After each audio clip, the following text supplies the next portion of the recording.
अक्सर हम लोग सोचते हैं कि यार अगर लाइफ में बहुत स्ट्रेस है या चीजें हमारे हिसाब से नहीं चल रही हैं तो शायद बाहर की दुनिया में कुछ गड़बड़ है। हम्म। लेकिन आज के इस डीप डाइव का जो मिशन है ना वो एकदम अलग है। बिल्कुल। और ये बहुत पावरफुल मिशन है क्योंकि हमारी जो असली ताकत है वो हमारे बैंक बैलेंस, हमारे रिश्तों या हमारी किस्मत में नहीं छिपी है। वो पूरी तरह से हमारे सोचने के तरीके में है। राइट। मतलब हम हमेशा बाहर बदलाव ढूंढते हैं। हम्म। तो आज हम इसी कॉन्सेप्ट पर गहराई से बात करेंगे कि कैसे हमारी सोच सिर्फ हमारा मूड ही नहीं बल्कि हमारी पूरी रियलिटी को बदल कर रख देती है ना? मतलब इंसान चांद और मंगल ग्रह तक पहुंच गया है, एआई बना रहा है, लेकिन अपने ही दिमाग की इस असली ताकत को समझने में हम आज भी इतना स्ट्रगल क्यों कर रहे हैं? एग्जैक्टली। यार अगर हम एक सिंपल से शीशे वाले एग्जाम्पल से शुरू करें। जब हम सुबह उठकर खुद को शीशे में देखते हैं हम्म। तो सबसे पहले क्या होता है, हम अपनी कमियां गिनने लगते हैं कि हम्म। अरे यहाँ पिंपल आ गया, हाँ। या मैं ऐसा क्यों दिख रहा हूँ। हाँ, हम उस मोमेंट में कोई कॉन्फिडेंस फील नहीं करते। और मजे की बात यह है कि ये जो तनाव है, एंग्जाइटी है, दूसरों से खुद को कंपेयर करना है, ये कोई असली चीजें नहीं है।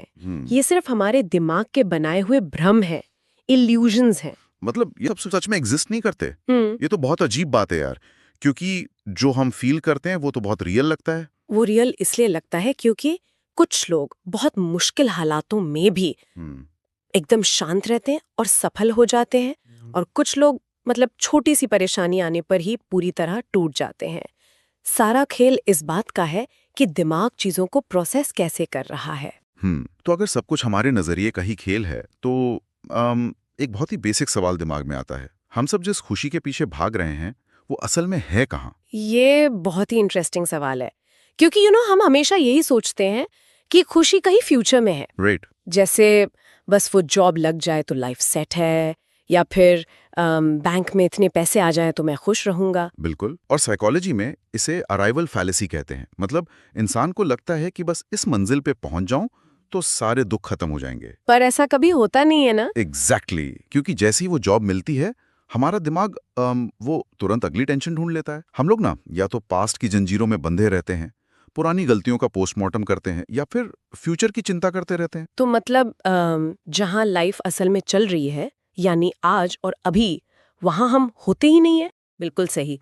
दुख असल में सिर्फ एक बार होता है, लेकिन हम उसे अपने दिमाग में बार बार सोचते हैं और सैकड़ों बार उस दुख को जीते हैं। यार ये बात मुझे बच्चों की याद दिलाती है। मतलब अगर हम किसी बच्चे को मिट्टी में खेलते हुए देखें तो वो पूरी तरह से उस प्रेजेंट मोमेंट में होता है। हाँ। उसके लिए वो मिट्टी ही पूरी दुनिया होती है उस वक्त। हाँ, वो फ्यूचर का स्ट्रेस नहीं ले रहा होता। राइट। तो हम बड़े होकर ये इतनी सिंपल सी चीज, ये सिंप्लिसिटी कैसे खो देते हैं? क्योंकि हमारा दिमाग सर्वाइवल के लिए इवॉल्व हुआ है, खुशी के लिए नहीं।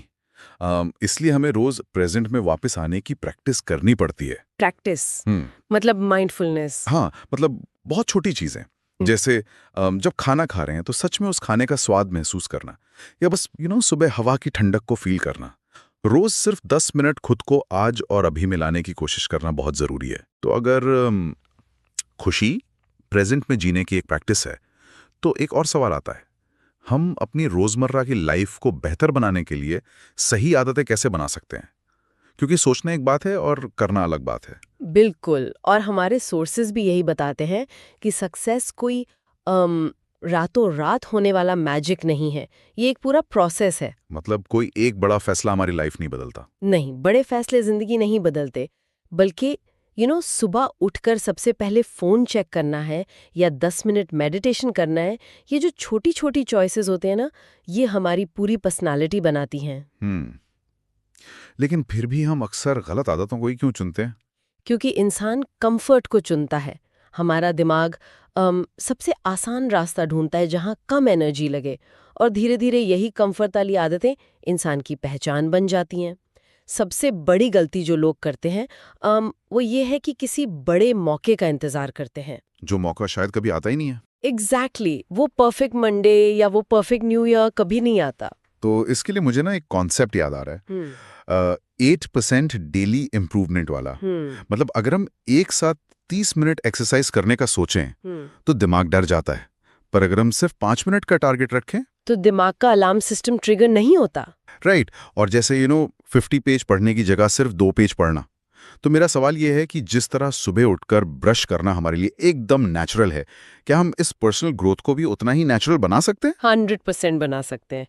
जब आप छोटे छोटे स्टेप्स लेते हैं तो आपका दिमाग उसे एक खतरे की तरह नहीं देखता, और धीरे धीरे वो 5 मिनट की एक्सरसाइज कब आपकी आदत बन जाती है आपको खुद पता नहीं चलता। लेकिन यार हमने अपनी आदतों और खुद को कंट्रोल करने की तो बात कर ली, पर तब क्या होता है जब बाहर की दुनिया हमारे कंट्रोल से बाहर हो जाए, जैसे कोई बड़ा क्राइसिस आ जाए? और यहीं पर हमारे सोर्सेज स्टोइक फिलॉसफी की बात करते हैं। मतलब ये एक बहुत ही पावरफुल तरीका है लाइफ को देखने का। Stoicism, right? क्योंकि दुनिया का हर इवेंट तो हमारे हाथ में है नहीं। बिल्कुल नहीं। जैसे बारिश होना, इकोनॉमी का क्रैश होना, या लोग हमारे बारे में क्या सोचेंगे, इन पर हमारा कोई कंट्रोल नहीं है। तो फिर हमारे कंट्रोल में क्या है? उस इवेंट पर हमारा रिएक्शन पूरी तरह से हमारे कंट्रोल में है। स्टोइक फिलॉसफी हमें पेन यानी दर्द और सफरिंग यानी पीड़ा के बीच का अंतर समझाती है। ओके, तो पेन और सफरिंग अलग अलग हैं? बिल्कुल। पेन बहुत नेचुरल है, जैसे कोई बीमारी हो जाना या जॉब चले जाना, ये पेन है और ये होगा। लेकिन सफरिंग वो है जो हम बार बार उस बारे में सोचकर खुद को देते हैं। यार इस पर ना मुझे वो तीर वाला एग्जाम्पल याद आ रहा है जो हमने सोर्सेज में पढ़ा था। वो बहुत ही सटीक है कि दुनिया या कोई खराब सिचुएशन हमें सिर्फ एक तीर मारती है। हाँ, पहला तीर किस्मत का होता है। थिंकिंग करके खुद को जख्मी करते हैं। जैसे मान लो कोई इंसान भारी ट्रैफिक में फंस गया। अब ट्रैफिक तो पहला तीर है, पर स्टीयरिंग व्हील पर मुक्का मारना, गुस्सा करना, अपना ब्लड प्रेशर बढ़ाना, ये सारे वो तीर हैं जो इंसान खुद पर चला रहा है। बहुत सही एग्जाम्पल दिया। और अगर हम खुद को ये तीर मारना बंद नहीं करते ना, तो इसका सबसे बड़ा असर हमारी मेंटल हेल्थ पर पड़ता है। बिल्कुल। और आज के टाइम में तो ये मेंटल हेल्थ की एक खामोश सी लड़ाई चल रही है हर जगह। हाँ, बाहर से सब एकदम परफेक्ट दिखता है, सोशल मीडिया पर सब खुश है, लेकिन अंदर से एक खालीपन महसूस होता है लोगों को। राइट। और मुझे लगता है कि आज बॉडी से ज्यादा हमारे माइंड की हेल्थ मायने रखती है। एग्जैक्टली। और इस मेंटल हेल्थ का सबसे बड़ा दुश्मन पता है क्या है? कंपैरिजन। मतलब दूसरों से खुद की तुलना करना। हाँ, खासकर सोशल मीडिया पर हम दूसरों की हाईलाइट रील देखते हैं, मतलब वो मोमेंट्स जो उन्होंने चुनकर डाले हैं, और उससे हम अपनी रियल लाइफ से कंपेयर करते हैं। यार ये तो बहुत अनफेयर कंपैरिजन है। बहुत ज्यादा, क्योंकि हर इंसान अपनी एक लड़ाई लड़ रहा होता है जो वो दुनिया को कभी नहीं दिखाता। तो इस सिचुएशन में जब इंसान अंदर ही अंदर स्ट्रगल कर रहा होता है, तो अपनी फीलिंग्स को दबाना, मतलब इमोशंस को बॉटल अप करना कितना खतरनाक हो सकता है। ये बहुत ज्यादा डेंजरस है। मुझे तो ये बिल्कुल ऐसा लगता है जैसे हम आग को किसी कपड़े से ढकने की कोशिश कर रहे हो। बाहर से शायद कुछ ना दिखे, लेकिन अंदर ही अंदर वो सब जलाकर राख कर देती है। बिल्कुल। या फिर जैसे फोन में कोई बैकग्राउंड ऐप चल रहा हो, स्क्रीन पर सब नॉर्मल है, पर अंदर ही अंदर बैटरी ड्रेन हो रही है। जब हम अपनी फीलिंग्स दबाते हैं तो हमारी मेंटल बैटरी खत्म हो जाती है। तो इसका सोल्यूशन क्या है? सेल्फ केयर और एक्सेप्टेंस। मतलब कभी कभी अकेले बैठना, अपने विचारों को डायरी में लिखना और खुद की कमियों को एक्सेप्ट करना बहुत जरूरी है। राइट।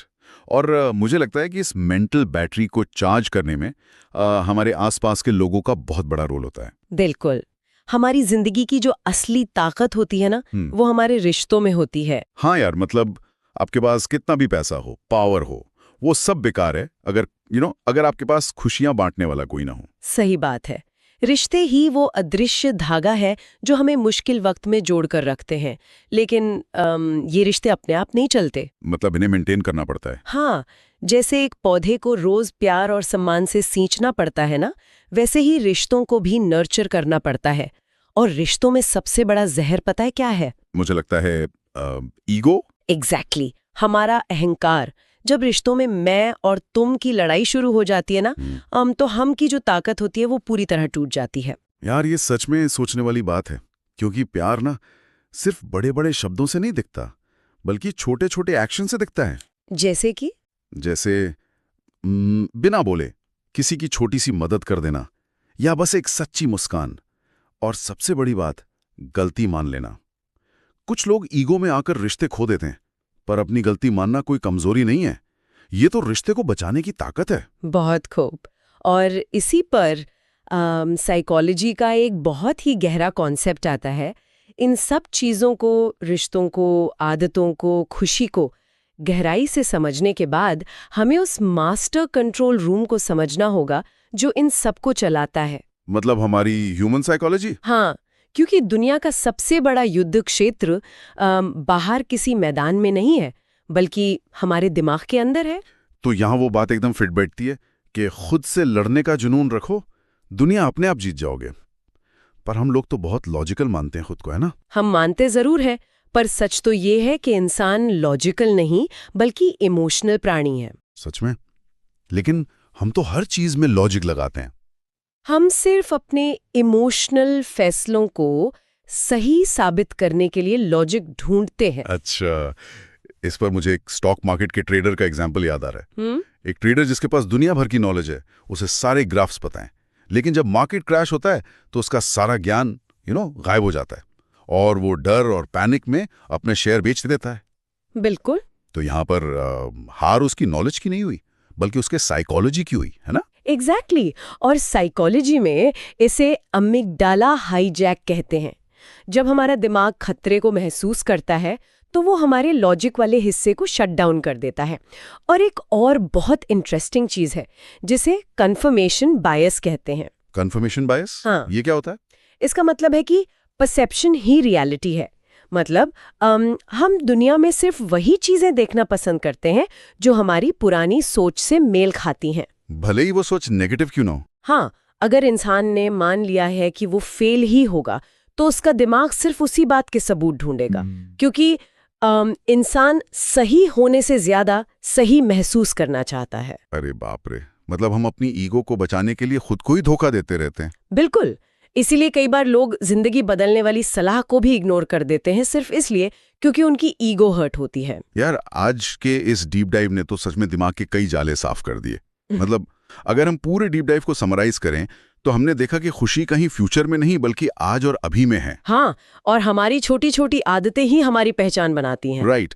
और स्टोइसिज्म ने हमें सिखाया कि हालात पर हमारा कंट्रोल नहीं है, पर हमारे रिएक्शन पर पूरा कंट्रोल है। अपनी मेंटल हेल्थ पर ध्यान देना एक इन्वेस्टमेंट है और रिश्ते ही हमारी असली वेल्थ हैं।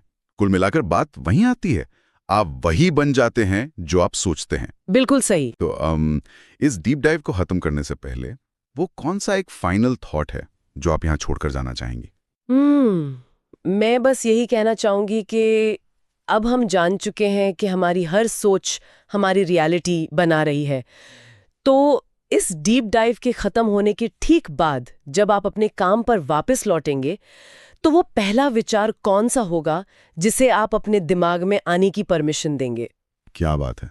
क्योंकि वही एक विचार आपके आने वाले कल की नींव रखने वाला है। अमेजिंग। तो यार, इस थॉट के साथ मुझे लगता है आज के इस डीप डाइव में बस इतना ही। मिलते हैं अगले एपिसोड में एक नए नजरिए के साथ।